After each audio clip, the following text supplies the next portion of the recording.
आज जो ये मंच मिला है, शुरुआत इस बिजनेस में किस तरीके से हुई, बहुत ज़्यादा अच्छी तो नहीं थी, लेकिन हमेशा से ड्रीम देखा इस मंच का।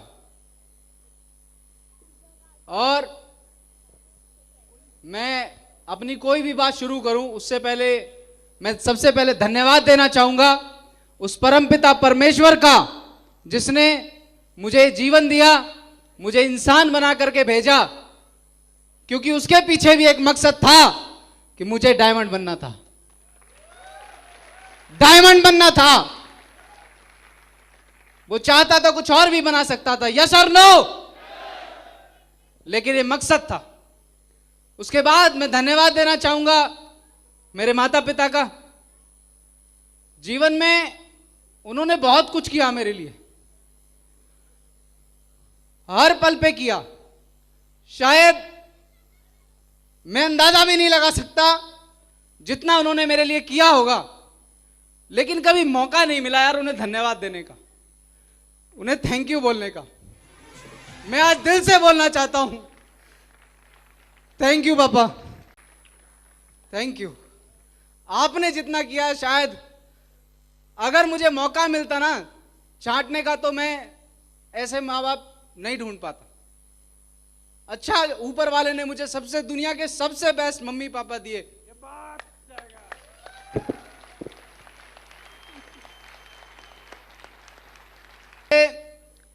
याद भी नहीं है, ऐसा मैंने सुना है कि मैं बचपन में बहुत जिद्दी हुआ करता था, और मां बताती हैं कि पापा मेरी हर जिद पूरी करते थे, चाहे वो कैसी भी रही हो।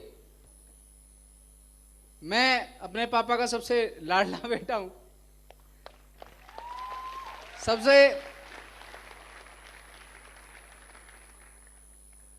मुझे नहीं मालूम कि शायद इससे बेहतर अगर कोई परिवार होता होगा। मुझे तो दुनिया का सबसे बेहतरीन, सबसे अच्छी फैमिली, सबसे अच्छे मम्मी पापा मुझे मिले। उसके लिए मैं इस पूरी यूनिवर्स को, इस पूरे ब्रह्मांड को दिल से धन्यवाद करता हूं, दिल से धन्यवाद करता हूं। Thank you. दोस्तों, नाम विपिन राठी है और पास ही के शहर गाजियाबाद से बिलोंग करता हूं। पढ़ाई लिखाई सब गाजियाबाद से हुई, स्कूलिंग यहीं से हुई, और मुझे इस बिजनेस प्लान को देखने का जो मौका मिला अपनी स्टडी के दौरान मिला। मैं हाईटेक इंजीनियरिंग कॉलेज से मास्टर्स इन कंप्यूटर एप्लीकेशन की पढ़ाई कर रहा था जब मैंने पहली बार प्लान देखा। उससे पहले जीवन जो था वो सिर्फ एक समझौते की तरह चल रहा था। सिर्फ हमें ये मालूम था कि नौकरी करनी है, पढ़ाई कंप्लीट करनी है, नौकरी ढूंढनी है, नौकरी करनी है, क्योंकि बचपन से वही चीज दिमाग के अंदर डाली गई कि पढ़ो लिखो, अच्छे से नंबर से पास करो, तुम्हारी बढ़िया सी क्या लग जाएगी, नौकरी लग जाएगी। उसी की तैयारी में थे। मुझे ये प्लान मेरे चाचा जी के लड़के विनीत भैया के माध्यम से मिला। वो पहली बार जब मिले तो उन्होंने कंपनी के बारे में बताया, तो पहले मैं सुन नहीं रहा था, क्योंकि थोड़ा एजुकेशन का मेरे अंदर ईगो था। ज्यादातर लोगों के यहां पर रहता है दिमाग में, और शहर में अक्सर रहता है। मेरे भाई है, वो गांव से बिलोंग करते हैं, गांव में रहते हैं, तो उनसे ज्यादा एजुकेशन मेरी थी, लेकिन वो मुझे बताते थे, मैं सुनता ही नहीं था। 1.5 महीना तक मेरा यही फॉलोअप चला, तू एक बार प्लान तो देख ले। मैं एक ही बात बोलता था, भैया ये कंपनी सब फ्रॉड होती है, ऐसा कुछ होता नहीं है, ये सब ऐसे ही है, तुम लाखों की बात कर रहे हो या हजारों के लाले पड़े। दिमाग में वो बात थी। 1.5 महीना मैं धन्यवाद देता उनको भी, शायद अगर उनका मकसद नहीं होता, अगर वो डायमंड ढूंढने के लिए नहीं निकले होते, तो 1.5 महीने तक मेरा फॉलोअप नहीं करते प्लान दिखाने के लिए। मैं उनका भी धन्यवाद देता हूं, वो मेरे पीछे पड़े रहे, 1.5 महीने तक मेरा फॉलोअप किया, सिर्फ प्लान तो देख ले।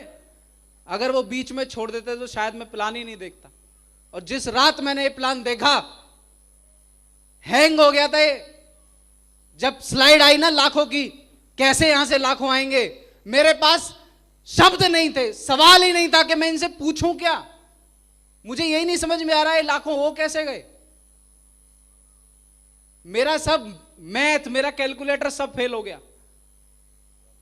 मैंने उनसे एक ही बात बोली, भैया सुबह दोबारा बताना, मेरी समझ में अब कुछ नहीं आ रहा। सुबह उन्होंने दोबारा बताया, तुरंत मैंने डिसीजन ले लिया, अगर आप बता रहे हैं ये इस तरीके से होता है और आप बोल रहे हो तो मुझे भरोसा है, आप अभी के अभी मेरी शुरुआत कराइए, मेरा डिसीजन कराइए, बताइए क्या करना पड़ेगा इसके लिए। उन्होंने मुझे प्रोसेस बताइए क्या करना पड़ेगा इसके लिए। उन्होंने मुझे प्रोसेस बताया। स्टूडेंट था, पैसा नहीं था ज्वाइन करने के लिए, क्योंकि उस समय पर भी कोई ना कोई एक पैकेज परचेज करना था। तो एक स्टूडेंट के सामने बहुत सारी एक फाइनेंशियल प्रॉब्लम रहती है। कितने स्टूडेंट हैं इस हॉल के अंदर? काफी सारे। बात समझ में आ रही होगी। पैकेज परचेज करना था, तो मुझे लगा भाई अभी फिलहाल रजिस्ट्रेशन कर देते हैं, पैकेज के लिए पैसे का अरेंजमेंट करेंगे, घर वालों से मांगेंगे। घर पे डिस्कस किया, मैं उस तरीके से समझा ही नहीं पाया, और पिताजी के सामने तो हिम्मत ही नहीं होती थी कि कुछ बोल सके, क्योंकि पापा जी पुलिस विभाग में जॉब कर रहे थे और उनका जो व्यवहार था वो बहुत थोड़ा स्ट्रिक्ट रहता था घर में। तो हमारी हिम्मत ही नहीं होती थी कि हम उनसे कुछ बोल सकें। एक बार मैंने उनसे बोला, उन्होंने मना कर दिया, मैंने दोबारा पूछा ही नहीं। मैंने बहुत कोशिश की, मैंने घर से जुगाड़ करने की, लेकिन पैसे का जुगाड़ नहीं हुआ। मेरा उस समय पर यह डिसीजन था कि जब पिताजी मना कर रहे हैं, घर वाले मना कर रहे हैं, तो छोड़ देना चाहिए। और बहुत सारे लोग यही गलती करते हैं। बहुत सारे लोगों को मौका मिलता है, अपॉर्चुनिटी मिलती है, लेकिन कहीं ना कहीं घर वालों के रिजेक्शन की वजह से या घर वाले नहीं समझ पा रहे उसकी वजह से वो डिसीजन अपना ना में कर देते हैं। मैं भी उस समय पर ना सोच चुका था कि यार अब करना नहीं, लेकिन सिस्टम के माध्यम से मेरा फॉलोअप हुआ। फिर से मुझसे मुलाकात हुई और मुझे बताया गया, मैंने उनको फिर समस्या बताई, ये समस्या है, ऐसा कुछ होता नहीं है, घर वाले मना कर रहे हैं, जब पिताजी मना कर रहे हैं तो हम कैसे कर लेंगे। तो उन्होंने मुझसे एक ही सवाल पूछा, क्या जीवन में सारे काम पापा से ही पूछ के किए? हाँ जी। मेरा जवाब था नो। कि आज तक जीवन में सारे काम अच्छे ही किए? नहीं। गलत भी होंगे? यस। तो क्या गलत पूछे थे? नहीं। फिर भी कर लिए? हां जी। कि तो जब गलत काम जिससे तुम्हारा नुकसान भी हुआ होगा, जब वो बिना पूछे हो सकता है, तो यहां से तो खानदान का इतिहास लिखा जा सकता है, जिंदगी बदल सकती है, यह बिना पूछे क्यों नहीं हो सकता? बात समझ में आ गई। फिर मैंने उनसे एक ही बात बोली, लेकिन आप जैसा बोल रहे हैं, लाखों रुपए आते हैं, लोग कार खरीद रहे हैं, विदेश घूमने जा रहे हैं, मुझे नहीं लगता सर ऐसा होता होगा। ठीक है, आपकी कंपनी है, पैसा आता होगा, यहां लोग काम करते होंगे, लेकिन इतना मुझे नहीं लगता। आप दिखा सकते हो ये लोग। तभी उस समय पर एक प्रोग्राम था, ऐसे ही एक डायमंड सेलिब्रेशन था, मुझे उसमें जाने का मौका मिला। उन्होंने बताया ऐसे ऐसे प्रोग्राम है और ऐसे उसका एंट्री पास है। मैंने तुरंत एंट्री पास लिया, मुझे देखना है। और मेरा जो फॉलोअप हुआ था, वो महागुरु जी जसवीर सर की BMW की वीडियो दिखा करके हुआ था कि ये भी आपकी तरह स्टूडेंट और इन्होंने ये अचीवमेंट लिया। तो जब मैं उस प्रोग्राम में गया, मैं तो यही सोच के गया था कि कोई होगा नहीं, खाली पड़ा होगा, हम ही जा रहे हैं। लेकिन जब वहां जाकर के देखा लाइन लगी हुई, मैं सोच रहा यार ये तो बहुत लोग हैं यहां, तो इतने लोग तो बेवकूफ नहीं हो सकते। दो चारों को बना लिया होगा इन्होंने बेवकूफ, इतनों को कैसे बना लेंगे? कुछ तो बात है। हम भी जाके लाइन में लग गए एंट्री के लिए, और मेरी निगाहें बस वो BMW ढूंढ रही थी 0005, किधर है वो दिखाओ पहले, तभी मैं अंदर घुसूंगा। और पीछे से जब गुरुजी की कार निकली पौ पौ करती हुई BMW, और उसमें गुरुजी बैठे हुए थे, बस वो नंबर गाड़ी का देख करके मुझे लगा यार ये तो सच में गाड़ी है, दिखाई नहीं थी, है। और जब अंदर हॉल में एंट्री हुई गुरुजी लोगों की, मैं बता नहीं सकता उस समय पर मेरा हाल क्या था। बहुत सारे लोगों ने आज भी अनुभव किया होगा। मैं ये सोच रहा था ये हो क्या रहा है, ये कौन सी दुनिया है। बाहर लोग कोई कामयाबी की, सफलता की, सपनों की कुछ बात ही नहीं करते, यहां लोग कामयाबी, सफलता, सपने पूरे होंगे, बड़े काम, बड़ी सोच, ये कौन सी दुनिया में अब तक मैं जी रहा था। वहां डायमंड प्रमोशन देखा, लगा यार ऐसा तो प्रधानमंत्री का भी सम्मान नहीं होता होगा जैसा यहां हो रहा है। ये कौन सी दुनिया है भाई। कोई और प्लेटफॉर्म मैंने ना कभी सोचा था, ना कभी देखा, आज तक भी नहीं देखा कि एक व्यक्ति कोई काम करे और पूरे परिवार को सम्मान मिले। सिर्फ एक प्लेटफॉर्म, वो सेफ शॉप देती है। सिर्फ जब प्रोग्राम वो खत्म हुआ ना, लास्ट में जब कमिटमेंट हुआ और कसम खिलाई गई डायमंड बनने की, मैं गया तो इस चक्कर में था कि इनका झूठ पकड़ के आऊंगा, लेकिन जब बाहर निकला ना, मुट्ठी ऐसे बंधी थी और एक ही शब्द था दिमाग में कि कुछ भी हो जाए भाई साहब, असल बाप की औलाद हो, साला डायमंड बन के जरूर। ऐसा नहीं है कि चैलेंजेस नहीं आए, मेरी समझ में आ गया। मैंने फिर जुगाड़ किया बाहर से पैसों का। बहुत सारे लोग पूछते भी है मुझसे, सर जब घर वालों ने दिया तो कैसे किया। मैंने बाहर से अरेंज किया, अपने दोस्तों से अरेंज किया, उसी से मैंने ज्वाइनिंग की, बिजनेस में काम करना शुरू किया। चैलेंज सबसे बड़ा मेरे सामने था, मेरी उम्र कम थी, लेकिन मैं जो बातें लोगों को बोलता था वो मेरी औकात से बहुत बड़ी थी। तो लोग भरोसा नहीं करते थे, बोलते थे अभी तो तू बच्चा है, अभी तूने कुछ नहीं देखा बेटा, जिस काम की तू बोल रहा है ना, ऐसे काम कर करके छोड़ दिए, जितनी तेरी उम्र है ना, इतने साल तो हमें नौकरी छोड़े हुए हो गए। ऐसी ऐसी बात बोलते थे लोग। ये बाल ना, बाल धूप में सफेद नहीं हुए हमारे। ये बालों का सफलता से क्या लेना देना, मुझे आज तक नहीं समझ में आया। लेकिन मुझे एक बात समझ में आ गई थी, इन्होंने भी देखा नहीं है कुछ भी, इसलिए ऐसा बोल रहे हैं। मैं महागुरु जी से मैंने बात की, गुरु जी कोई विश्वास नहीं करता, क्या करूं। गुरु जी ने बोला इसको सीखना जरूरी है। आप कोई भी काम इस दुनिया में बिना सीखे नहीं कर सकते।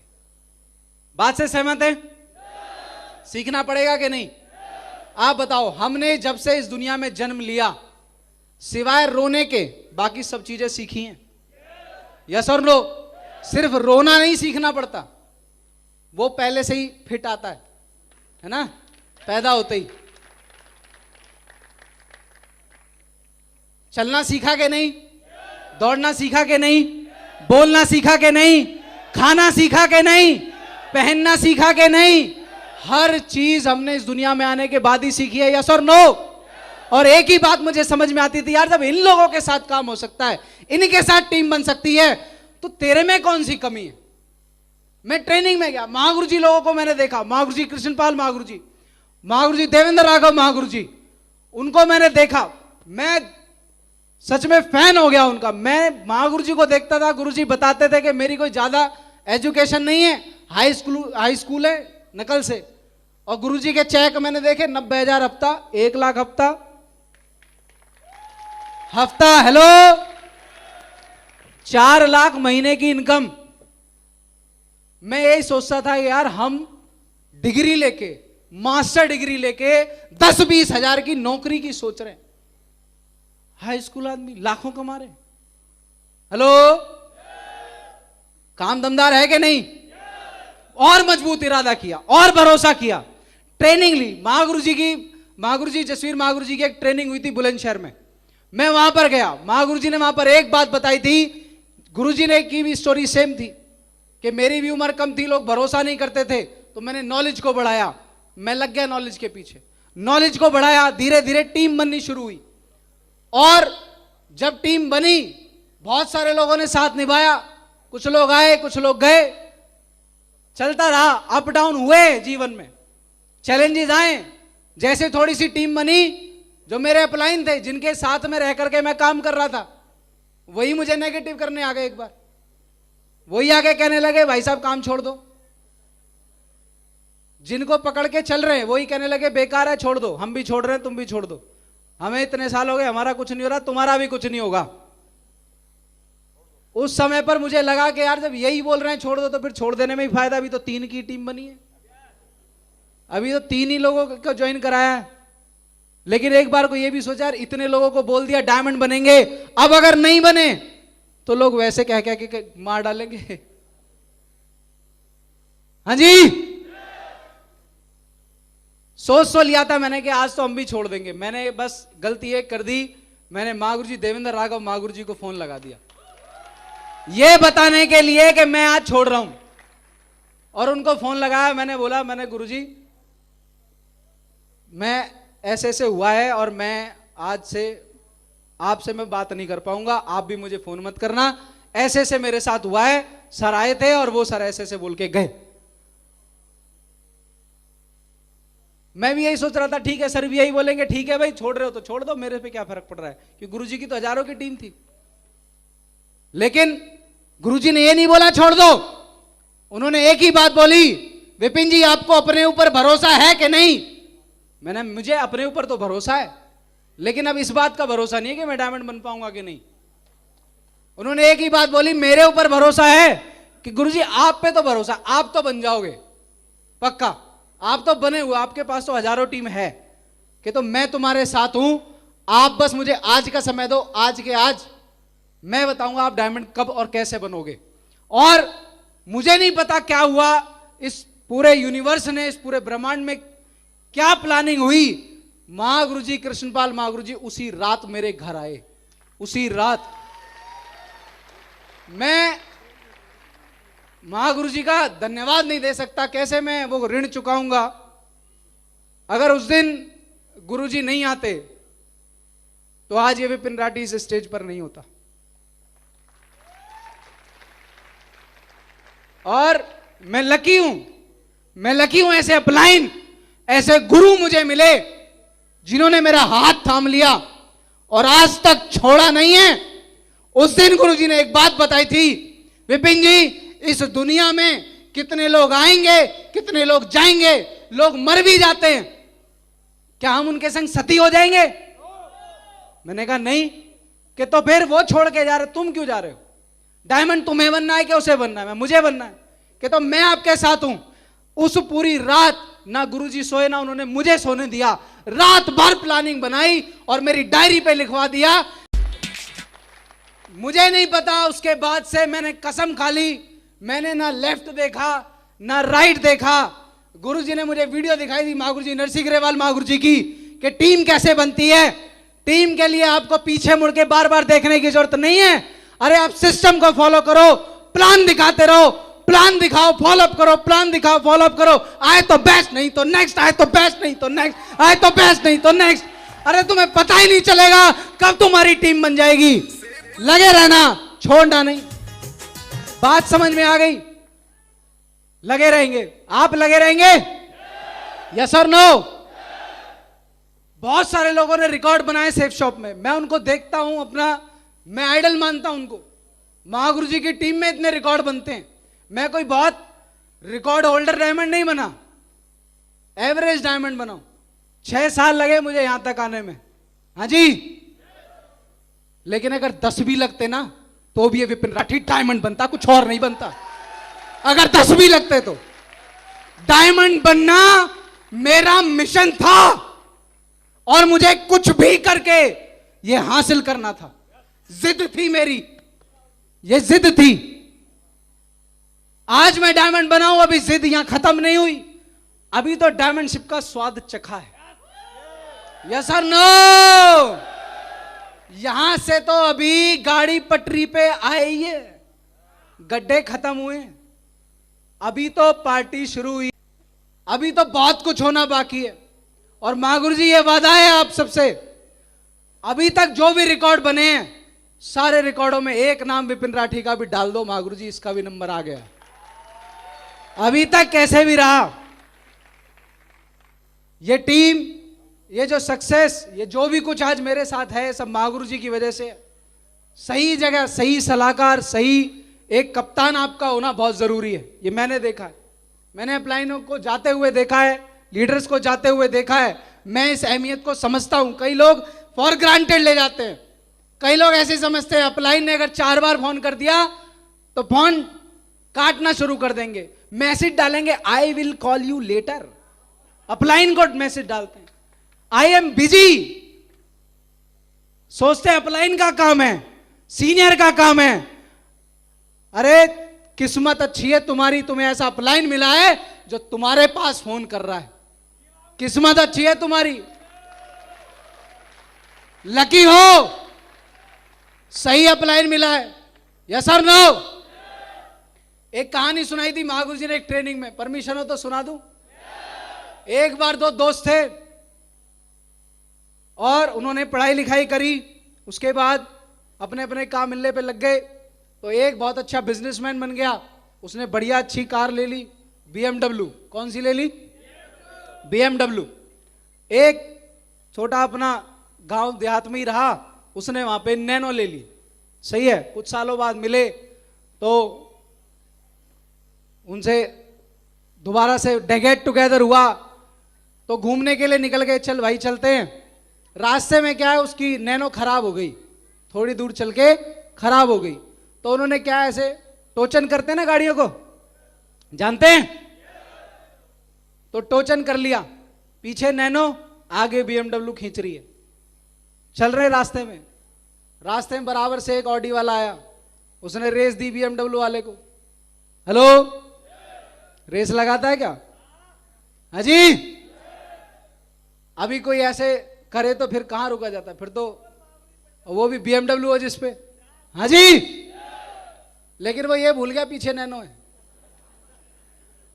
उसने एक्सीलेटर दबा दिया और ऑडी BMW स्पीड में और पीछे नैनो। अगले दिन अखबार में छप गई, BMW और ऑडी का पीछा करती नैनो। हेलो, लोग प्रशासन को दोष दे रहे, भाई साहब ये क्या हो रहा है, ये हो क्या रहा है? तो दरअसल में गलती प्रशासन की नहीं है, दम नैनो में भी नहीं था, वो टोचन BMW के पीछे थी। तो भाई साहब मैं आपको बता देना चाहता हूं, मेरी औकात नहीं थी, ये तो नैनो की औकात भी नहीं थी। अरे टोचन BMW जैगुआर मर्सिडीज के पीछे लग रहा है, रुक कैसे जाएगी? चाहे कैसे भी जाएगी, लेकिन पहुंचेगी जरूर। मेंटर चुन लो, सही अपलाइन। मैंने 3 महागुरु जी मेरे, मैं इनको ब्रह्मा विष्णु महेश इन्हीं के रूप में देखता हूं। महागुरु जी मैं बारंबार धन्यवाद करता हूं गुरुदेव। महागुरु जी अगर इस सफर में गुरुदेव कोई गलती हुई हो मुझसे महागुरु जी, उसके लिए क्षमा प्रार्थी हूं महागुरु जी आपका। जी महागुरु जी, और धन्यवाद देता हूं दोनों ग्रेट महान हस्तियों को, ऐसे ग्रेट सेलिब्रिटी आज मेरे इस रिकॉग्निशन में। मैं सही बता रहा हूं, मेरा सपने से भी बड़ा अगर कोई सपना है तो वो यही था कि कभी महागुरु जी लोगों के हाथों से मैं सम्मान लूं। महागुरु जी सीधा डायमंडशिप पे मिला है। थैंक यू महागुरु जी, बहुत बहुत धन्यवाद महागुरु जी। थैंक यू महागुरु जी, दोनों ग्रेट महागुरु जी को बहुत बहुत धन्यवाद। पीछे इस दमदार टीम का भी बहुत बड़ा सपोर्ट है, उन दमदार बाहुबली लीडर्स का भी बहुत बड़ा सपोर्ट है जिन्होंने इस बच्चे पे भरोसा कर लिया। हेलो, बच्चे पे भरोसा कर लिया, एक बालक पे। हेलो, बालक बोलते थे लोग, बालक है तुझे कुछ ना पता। मैं उनसे एक ही बात बोलता था, पता भले आपको मुझसे ज्यादा होगा, लेकिन देखा आपने वो नहीं है जो मैं देख चुका हूं। और ये मेरा वादा है, जिन्होंने भी मुझ पे भरोसा किया और यहां तक आए, ये विपिन राठी आपके साथ आखिरी सांस तक रहेगा, जहां आपका पसीना बहेगा। मैं घर में घुस घुस के डायमंड बनाऊंगा, घर में घुस घुस के। हेलो, अगर मुझसे बचना है तो भाई साहब या तो वीजा लगा के निकल जाओ बाहर, और नहीं तो डायमंडशिप तो तुम्हारी सबकी पक्की है, एक एक की पक्की है। अभी तो पार्टी शुरू हुई है। महागुरु जी पिताजी वादा करके गए 1000 डायमंड का। हेलो, अभी 2-3 महीने बाद उनकी रिकॉग्निशन है। हेलो, और उसके बाद 2022 में ही और 5 नए डायमंड आ रहे हैं इसी हॉल में बैठे। ये विपिन राठी मरने से पहले 10,000 डायमंड बना के जाएगा भाई साहब, 10,000।